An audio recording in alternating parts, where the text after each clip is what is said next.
कशिश, जैसे कि आपको पता है क्लास 8 की और क्लास 9 की साइंस की सीरीज़ स्टार्ट हो चुकी हैं। काफ़ी सारे चैप्टर्स उन पे अपलोड भी हो चुके हैं, काफ़ी सारी वीडियोस अपलोड हो चुके हैं। तो जिन लोगों ने वो वीडियो जाके नहीं देखी हैं क्लास 8 और 9 की, तो प्लीज़ आप लोग वो वीडियो जाके चेकआउट कीजिए। आज चैप्टर नंबर 3, क्लास 10th का चैप्टर number 3, metals and non metal discuss करेंगे। तो यस, आज से 10th की सीरीज़ भी स्टार्ट हो रही हैं। तो जिन लोगों को भी इंटरेस्टेड है, please join us and subscribe the channel and press the bell icon and video को लाइक करिएगा, चैनल को सब्सक्राइब कीजिएगा। आज डिस्कस करेंगे क्लास 10th का चैप्टर number 3, metal and non metal. In the 9th class 9th you have learned about the various elements. You have seen that element can be classified as a metal or non-metal on the basis of their properties. Think of some uses of metal and non-metal in your daily life. आपने पिछले की 9th class में आपने काफ़ी सारी previous classes में non metal वगैरह पढ़ा होगा, मेटल और नॉन मेटल वाले चीज़ें कि कैसे कौन कौन से एलिमेंट्स होते हैं, कौन कौन सी चीज़ें होती हैं, कौन कौन से पदार्थ होते हैं जो मेटल के होते हैं, जो नॉन मेटल के होते हैं। बहुत सारी चीज़ों के बारे में आपने डिस्कस किया होगा, समझा होगा, पता होगा। आगे अपन इसके बारे में आज डिस्कस करेंगे। काफ़ी सारी चीज़ों की प्रॉपर्टीज़ होती हैं, जैसे मेटल की और नॉन मेटल की काफ़ी सारी बेसिस ऑफ प्रॉपर्टीज़ होती हैं, ठीक है।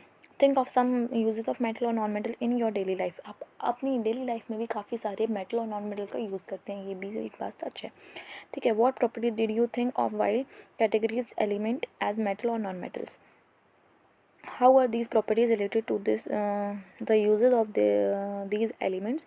Let us look at some of these properties in detail. मतलब इन सारी चीज़ों के बारे में आज अपन डिस्कस करने वाले हैं, मतलब इस चैप्टर में डिस्कस करने वाले हैं। तो B continue and be stay with me.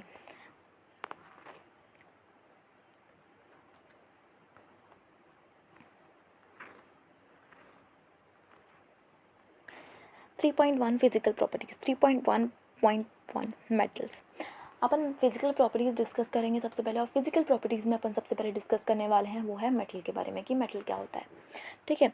The easiest way to start grouping substance is by comparing their physical properties. Let us study this with the help of following activities. For the example, activity 3.1 3.6, collect the sample of the following metals: iron, copper, aluminium, magnesium, potassium, lead, zinc and any other metal that is easily available. Metal क्या होता है ये अपन यहाँ पे देखते हैं। देखिए, take sample, इसमें बोला गया है, जो ये लिखा हुआ है उसमें बोला गया है कि अपन बहुत ईजीएस्ट वे से स्टार्ट करेंगे अपना मेटल का system. Physical properties of metal आराम से स्टार्ट करेंगे। कुछ सब्सटेंस हैं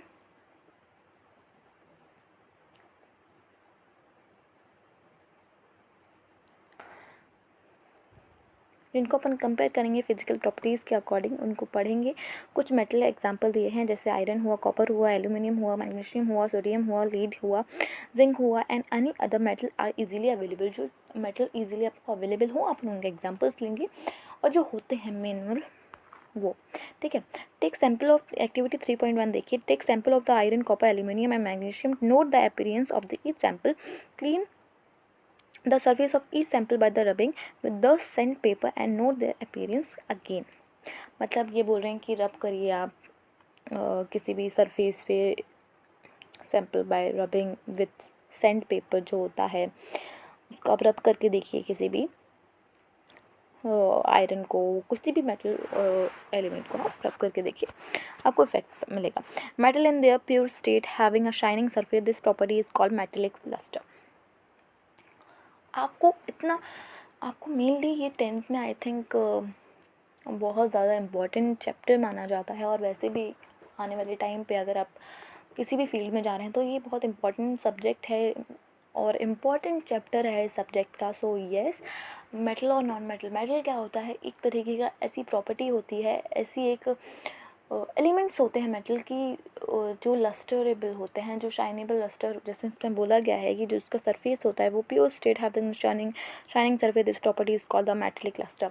मेटेलिक लस्टर जिसकी सरफेस प्रॉपर्टी, जो सरफेस एरिया हो वो क्या हो, शाइनेबल हो, जो शाइन करे, जो चमकता हो, जिस जगह वो एरिया, वो शाइनिंग सरफेस, वो चमकती सरफेस जो हो, उसको क्या बोला गया है? मेटेलिक लस्टर बोला गया है। ये इसकी पहली प्रॉपर्टी है किसकी?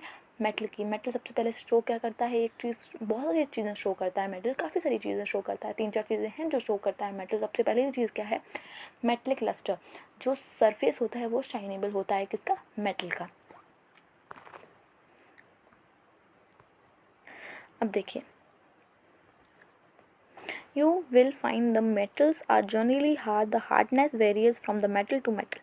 आपने देखा होगा जनरली कि जो मेटल्स होते हैं, मेटल एलिमेंट जो भी होते हैं, जैसे मेटल में आयरन हुआ, जैसे लोहा हुआ, आपने देखा होगा गोल्ड वगैरह, सिल्वर वगैरह, ये क्या बात है, बहुत हार्ड होते हैं, बहुत बहुत ज़्यादा हार्ड होते हैं। अपन उनको तोड़ नहीं सकते, उनको ब्रेक नहीं कर सकते, समझ रहे हैं आप। तो क्या होता है, हमें जनरली देखा होगा कि जो मेटल्स होते हैं वो काफ़ी हार्ड होते हैं, उनके अंदर जो है हार्डनेस बहुत ज़्यादा होती है, ठीक है। You will find that some metals can be beaten into the thin sheets. आपने देखा होगा कि अगर जैसे गोल्ड हुआ, तो अपन गोल्ड या सिल्वर्स वगैरह अपन लेते हैं, तो उसको क्या करते हैं, उसको बीट करते हैं। बीट मतलब हथौड़े से उसको उस पर मारते हैं किसी भी चीज़ पे। जैसे गोल्ड हुआ तो गोल्ड पे अपन ने जैसे हथौड़ा मारा, उसको एक प्रॉपरली थिन, मतलब उसको एक पतली शीट के फॉर्मेट में उसको कन्वर्ट कर रहे हैं अपन। जैसे अपन कोई भी जैसे हार बनवाते हैं, नेकलेस बनवाते हैं, कोई भी गोल्ड ज्वेलरी बनवाते हैं, तो अपन को क्या करना पड़ता है, उसको एक शेप में कन्वर्ट करने के लिए अपन उसको बीट करना पड़ता है, एक शेप देना पड़ता है, जिसके अपन क्या करते हैं, उसको बीट करते हैं, उसको हथौड़े से उस पर हथौड़ा चढ़ाते हैं। तो उसको क्या होता है, उसको उस प्रोसेस को क्या बोलते हैं, बीटिंग ऑफ मेटल, ठीक है। उसी को वो उसको क्या करते हैं, अपन थिन शीट में उसको कन्वर्ट कर रहे होते हैं। तो उसी प्रॉपर्टी, ये प्रॉपर्टी है मेटल की, जिसको बोलता है मैलेबिलिटी, ठीक है। The malleability of the metal to be drawn into thin wire is called ductility. एक होता है जो मैनेबिलिटी होती है, वो अपन बीट करके उसको थिन शीट में कन्वर्ट करते हैं, उसको मैनेबिलिटी बोलते हैं। और अगर अपन जब उसको वायर में कन्वर्ट करते हैं, हमने देखा होगा एल्यूमिनियम वगैरह की, सिल्वर के तो खैर बहुत कॉस्टली हो जाएंगे, बट आपने देखा होगा एल्यूमिनियम के, कॉपर के वायर्स आते हैं, आपके घर में यूज़ होते हैं, टीवी में, एलईडी वगैरह में यूज़ होते हैं, एसी वायर्स में एसी के जो कनेक्शन होता है उसमें वायर यूज़ होते हैं। तो वो क्या के होते हैं, एल्यूमिनियम या फिर कॉपर वगैरह के यूज़ होते हैं। तो वो जो वायर बनते हैं वो भी क्या बनते हैं, मेटल से बनते हैं, ठीक है। तो जब वो वायर जैसे शीट में कन्वर्ट हुआ तो उसको मैनेबिलिटी बोलते हैं उस प्रॉपर्टी को, और जब वो वायर में कन्वर्ट हुआ किसी कोई भी मेटल, उसको डक्टिलिटी बोलते हैं। क्या बोलते हैं, उस प्रॉपर्टी को डक्टिलिटी बोलते हैं। गोल्ड इज़ मोस्ट डक्टिल मेटल, मतलब जो गोल्ड है वो सबसे डक्टिल मेटल है, बहुत, मतलब उसको बहुत मारना पड़ता है, उसको बहुत बीट करना पड़ता है तब जाके वो डक्टिल होता था। ये सबसे मोस्ट डक्टिल मेटल बोला जाता है इसको। You have surprise to know that the wire of about 2 kilometre length can be drawn from the 1 gram of gold. मतलब जो आप सरप्राइज होंगे इस चीज़ को सुनकर कि जो वायर, और 2 किलोमीटर का वायर जो बनता है, 2 किलोमीटर लेंथ का जो वायर बनेगा वो 1 ग्राम सोने में बन जाएगा, ठीक है। It is because of their malleability and ductility that metals can be given different shape according to our needs। मतलब जो मेटल्स होते हैं वो अपने नीड के अकॉर्डिंग, मतलब इंसान को किसी भी चीज़ को कितनी ज़रूरत है उसके अकॉर्डिंग वो ढल जाता है, उसके अकॉर्डिंग वो शेप ले लेते हैं। इतना डक्टिलिटी और इतना मैनेबिलिटी उनके अंदर होती है। तो वो अगर उनको अपन बीट करेंगे, मेटल्स को बीट करेंगे, तो अगर वो पतला, अपन को पतला शेप देना है तो वो पतले में हो जाएंगे, वायर के शेप में देना है वायर के शेप में हो जाएंगे, नेकलेस के शेप में देना है तो वो नेकलेस के शेप में हो जाएंगे। अपने ऊपर है कि अपन उसको कितना बीट कर रहे हैं, ठीक है। Can you name some metal that are you used for making cooking vessel? Do you know why these metal are used for making vessels? That let us follow the activity for the answer.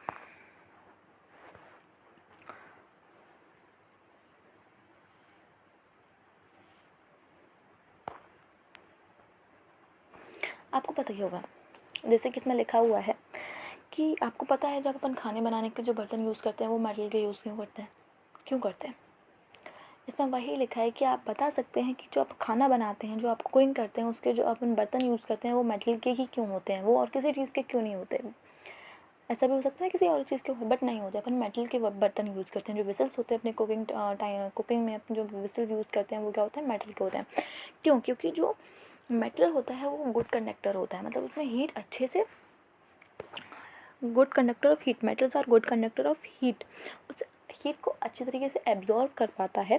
तो देखिए stand clumps metal wire free end of wire pin wax, मतलब अच्छी तरीके से उसको absorb कर पाता है हीट को, इसलिए वो चीज़ें अच्छे से गर्म हो पाती हैं, अच्छी तरीके से पक पाती हैं, अच्छी तरीके से बन पाती हैं, खाना प्रॉपर्ली बन पाता है। किसी और नॉन मेटल को यूज़ कर लेंगे, जैसे प्लास्टिक वगैरह को यूज़ कर लिया आपने, तो प्लास्टिक है वहीं ख़त्म हो जाएगी भाई, हीट को एब्जॉर्ब ही नहीं कर पाएगी वो, समझ रहे हैं। तो मेटल्स में इतनी क्षमता होती है कि वो हीट को एब्जॉर्ब कर पाएँ, वो ख़त्म नहीं होते, वो हीट को एब्जॉर्ब करते हैं। इसलिए अपन खाना बनाने में जो विसल्स, जो बर्तनों का यूज़ करते हैं, वो मेटल के बर्तन होते हैं। और क्यों यूज़ करते हैं, मैंने आपको आंसर दिया कि वो good conductor of metals are good conductor of heat, मतलब वो हीट को, जो मेटल्स होते हैं वो हीट को अच्छी तरीके से एब्जॉर्ब कर पाते हैं। कोई भी और मटेरियल हुआ, कोई भी और एलिमेंट हुआ, तो वो एब्जॉर्ब नहीं कर पाता हीट को। जैसे मैंने प्लास्टिक का एग्जांपल दिया भाई, अगर प्लास्टिक को आप गैस पे रखेंगे तो वो जल जाएगी ना भाई, उसमें खाना क्या बनाओगे आप, नहीं बना पाओगे।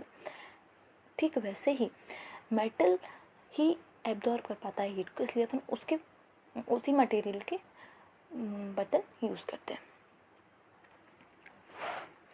अब आने वाले टाइम पे इसके आगे का डिस्कस करने वाले हैं। मैं इस एग्जांपल, जो ये मेटल और गुड कंडक्टर ऑफ हीट, जो फिगर 3.1 दिया है, मैं उसको भी कल नेक्स्ट वीडियो में अच्छी तरीके से एक्सप्लेन करने वाली हूँ।